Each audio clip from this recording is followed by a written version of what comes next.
Hi and hello welcome to channel தோன விகாஷ். இப்போ சேனலில் பார்க்குறது transforms and partial differential equations. இதை மட்டும் படித்தால் போதும், மிக எளிதாக பாஸ் ஆகலாம். பாஸ் ஈஸியின் டிபிடிஇ அஃபிலியேட்டட் அட்டானமஸ் டீம்டு காலேஜில் படித்தாலும் நம்மளோட இந்த கொடுக்குற இம்பார்ட்டன்ட் டாபிக்ஸாக ஃபாலோ பண்ணலாம். WhatsApp channel name pass easy, Instagram ID Vignesh டோன விகாஷ். வாட்ஸ்அப் சேனலோட லிங்க்கும் இன்ஸ்டாகிராமோட குரூப் சாட் லிங்க்கும் டிஸ்கிரிப்ஷனில் இருக்கும், நீங்கள் ஜாயின் பண்ணுங்கள். இது ரெகுலேஷன் 2021 இருக்கிற சிலபஸ்க்கு இம்பார்ட்டன்ட் டாபிக்ஸ் தான் பார்த்துருக்கோம். இப்போ ஏஐ வந்து குட்டா பேடா, அது முக்கியம் இந்த சப்ஜெக்டை பொறுத்த வரைக்கும் அப்படின்றத பற்றி பார்க்கலாம். ஏஐ யூஸ் பண்ணுறதுல அட்வான்டேஜஸ் அண்ட் டிஸ்அட்வான்டேஜஸ், ஏஐ எந்த மாதிரி இடத்துல நோட்ஸ் வந்து ஹெல்ப்ஃபுல்லாக இருக்குன்றதை பற்றியும் இந்த வீடியோட எண்டில் பார்க்கலாம். இப்போ பார்க்குறது ரெகுலேஷன் 2021 இருக்கிற ஒரு சப்ஜெக்ட், தேர்ட் செமஸ்டர் வரக்கூடியது transforms and partial differential equations. இது ஒரு மேக்ஸ் சப்ஜெக்ட். இந்த டாபிக் ரெண்டுமே கொடுத்தவங்க மிஸ்டர் சபைநாதன் சார். அவங்களோட ஹெல்ப் தான் வீடியோ ஃபுல்லாக பார்க்க போகிறோம். சார் கேட்டனே ரொம்ப இன்ட்ரெஸ்ட்டாக எல்லாத்தையுமே எக்ஸ்பிளைன் பண்ணாங்க. அதெல்லாம் எப்படி படிக்கணுன்றதை பற்றியும் சொல்லியிருக்காங்க. எல்லாத்தையும் ஒன் பை ஒன்னாக பார்க்கலாம். இதில் இந்த டிபிடிஇ ஷார்ட்டாக சொல்லுவாங்க, டிபிடின்னு சொல்லுவாங்க, மேக்ஸ் சப்ஜெக்ட். இது யூனிட் 1 அதோட ஹெட்டிங் என்ன அப்படின்னா பார்ஷியல் டிஃப்ரென்ஷியல் ஈக்குவேஷன்ஸ். இதில் நமக்கு இந்த ஃபஸ்ட் ஹாஃப் அண்ட் செகண்ட் ஹாஃப்லாம் பிரிக்கவே இல்லை, ஏன்னா அதை சொல்லி கன்ஃபியூஸ் பண்ண வேணாம் சொல்லிட்டாங்க சபைநாதன் சார் சொல்லிட்டாங்க. அதனால் வந்து நம்ம இம்பார்ட்டண்ட்டான கொஷின்ஸ் மட்டும் தான் பார்க்க போகிறோம். இந்த ஃபஸ்ட் ஹாஃப் மற்ற சப்ஜெக்ட் மாதிரி இந்த ஃபஸ்ட் ஹாஃப் செகண்ட் ஹாஃப் நீங்கள் எதை வேணாலும் படிக்கலான்றதுலாம் இங்கே இல்லை. இங்கே வந்து 2 டாபிக் மட்டும்தான், 2 டாப்பிக்கில் கொஷின் நீங்கள் பார்த்துக்கணும். இது கண்டிப்பாக ஏதோ ஒரு ஹாஃபில் வந்துடும், ஃபஸ்ட் ஹாஃபில் செகண்ட் ஹாஃப்லேயும் வந்துடும். கண்டிப்பாக நீங்கள் வந்து 2 டாப்பிக்கையும் படிச்சிங்கன்னா உறுதியாக பாஸ் ஆகிடலாம். இப்போ யூனிட் 1ல் இந்த பார்ஷியல் டிஃபரன்ஷியல் ஈக்குவேஷன்ஸில் ஃபஸ்ட்டு நீங்கள் படிக்க வேண்டிய டாபிக் வந்து லக்ரேஞ்சஸ் லீனியர் ஈக்குவேஷன். இதில் எல்லா கொஷின்ஸையும் நல்லா தெளிவாக பார்த்துக்கணும். அடுத்து செகண்ட் டாபிக் வந்து linear partial differential equations of second and higher order with constant coefficient of both homogeneous and non homogeneous types. Sir சொல்லும்போது சிம்பிளாக வந்து ஹோமோஜீனியஸ் அண்ட் நான் ஹோமோஜினியஸ் டைப்னு சொல்லியிருந்தாங்க. நான் தான் கொஞ்சம் சரி எல்லாத்துக்கும் புரியணுன்றதுக்காக ரொம்ப அந்த கொஸ்டின் அந்த டைப் என்னென்னு சொல்லி டீட்டெயிலாக கொடுத்துருக்கேன். அதனால் வந்து இந்த டாபிக் பெருசாக தெரியுது. ஆனால் நீங்கள் எழுத்து படிக்க ஆரம்பிச்சிங்க அப்படின்னா ரொம்ப சின்ன டாபிக் தான் அது, சரிங்களா? So linear partial differentiation equation, homogeneous and non homogeneous type second ஹையராக படிக்கணும். யூனிட் 2ல் ஃபோரியர் சீரீஸ். இதில் 2 தான். ஒன்று வந்து ஹார்மோனிக் அனாலிசிஸ். இது ரொம்ப ரொம்ப ஈஸியான டாப்பிக்கு. நீங்கள் படிச்சிங்கன்னா கண்டிப்பாக ஒரு 8 மார்க் கண்டிப்பாக அட்டன் பண்ணிடலாம். அடுத்து half range sine series and cosine series. இது ஒரு 16 மார்க்கில் வர எதிர்பார்க்கலாம். ஸோ 2 டாபிக் ஒன்று படிச்சிங்கன்னா யூனிட் 2ல் இந்த ஃபோரியர் சீரீஸை ஈஸியாக அட்டன் பண்ணிடலாம். அடுத்து யூனிட் 3 பார்த்தோம்னா applications of partial differential equations. இதில் Fourier series solution of 1 dimensional wave equation. இது 16 மார்க் கேட்கலாம், கண்டிப்பாக 16 மார்க் தான் வரும், சரிங்களா? 16 மார்க்கில் வரும். அடுத்து 1 dimensional equation of heat conduction. இது வந்து ஆப்ஷனல் தான். இது வந்து இந்த யூனிட் 3 பொறுத்த வரைக்கும் இந்த ஒரே ஒரு டாபிக் மட்டும் படிச்சிங்கன்னா கம்பல்சரி நீங்கள் வந்து ஒரு 16 மார்க் ஒரு 30 மார்க் அட்டன் பண்ணிடலாம், சரிங்களா? அடிஷனலாக கொஞ்சம் படிச்சுக்கணும், அதாவது இது இல்லாமல் ஒரே ஒரு டாபிக் மட்டும் தான் இருக்குது அப்படின்னு நினைக்கிறவங்க வந்து அடிஷ்னலாக 1 dimensional equation of heat conduction அதை படிக்கணும்.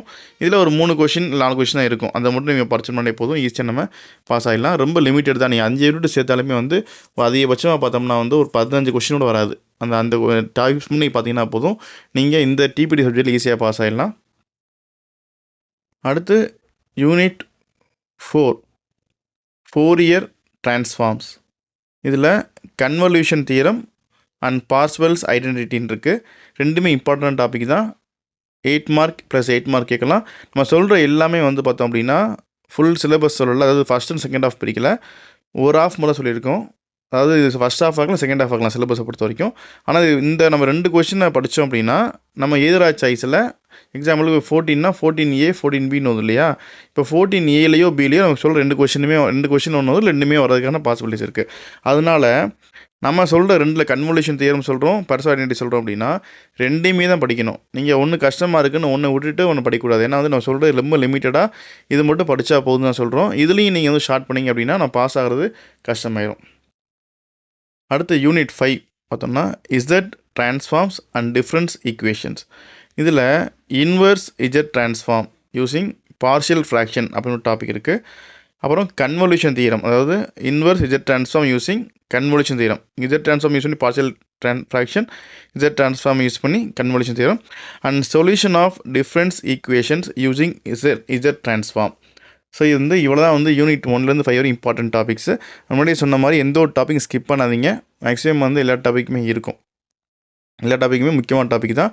இந்த ஒரு டாபிக் 2 டாபிக் தான் இருக்கும் ஒரு யூனிட்டில். அந்த டாபிக் நீ கம்பல்சரி படித்தாகணும். அப்போ ஈஸியாக பாஸ் பண்ணலாம். இதை தவிர நீ படிக்கிறதுன்றது அடிஷனலாக படிக்கும்போது 2 மார்க்கு நம்ம ஹெல்ப் பண்ணும். இப்போ புக்கு என்ன புக் ஃபாலோ பண்ணலாம் அப்படின்றத பற்றி பார்க்கலாம். புக்கை பொறுத்த வரைக்கும் பார்த்தோம் அப்படின்னா transforms and partial difference equations book பேர் மிஸ்டர் பாலாஜி அப்படின்னு இருக்கும். இந்த புக்கு தான் உங்களுக்கு கொடுத்துருப்பாங்க. இது இல்லாமல் ஆத்தர் நிறைய ஆத்தர் இருக்குது. அதில் இந்த ஆத்தர் கொஞ்சம் ஈஸியாக இருக்குன்னு சார் சொன்னதுனால நம்ம இந்த ஆத்தரை நமக்கு ரெக்கமெண்டேஷன் பண்ணுறோம்.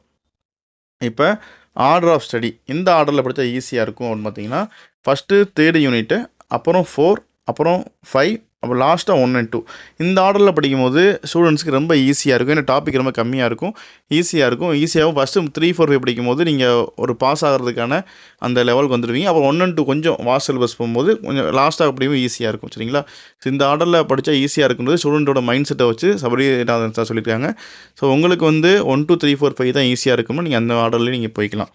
இப்போ நான் இதில் பேட் ஏன்னு போட்டிருப்பேன். ஏன் அப்படின்னா அதாவது மேக்ஸு ப்ராப்ளமேட்டிக் சப்ஜெக்டை பொறுத்த வரைக்கும் ஏஐ வந்து பெரிய அளவு ஹெல்ப்ஃபுல் பண்ணலை, கரெக்டான ஆன்சரும் வரல. ப்ராப்ளமேட்டிக்கில் இந்த மேக்ஸ் மாதிரி சப்ஜெக்ட்லாம் பார்த்திங்க அப்படின்னா அவங்களுக்கு கண்டிப்பாக ஸ்டெப்ஸ் ரொம்ப முக்கியம். இப்போ ஒவ்வொரு இதுக்குமே ஒரு ஸ்டெப் இருக்கும். இப்போ அதே மாதிரி நிறைய புக்கு இருக்குது.